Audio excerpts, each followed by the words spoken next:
నీ మీద కోపపడిన వారందరూ సిగ్గుపడి విస్మయం పొందెదరు. ఆమేన్, హల్లెలూయా. దేవుడే నీకు సహాయం చేస్తాడంట. ఆయన నీదైన దక్షిణస్తముతో నిన్ను ఆదుకుంటాడంట. హల్లెలూయా. నేను అనేక రకాలుగా ఈరోజు ప్రభు నిన్ను ఆదుకుంటాడమ్మా, అనేక రకాలుగా ఆదుకుంటాడు. హల్లెలూయా.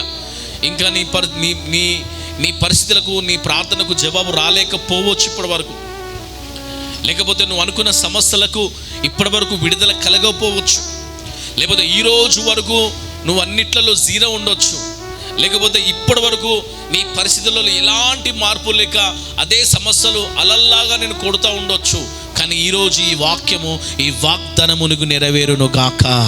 ఈ వచనము, ఈ వర్డ్ నీ మీద, నీ కుటుంబం మీద ప్రాప్తించును గాక. ఈ వాక్యము ఈరోజు బయలుదేరి నీ కుటుంబాన్ని, నీలో, నీ తలంపులో, నీ ఆలోచన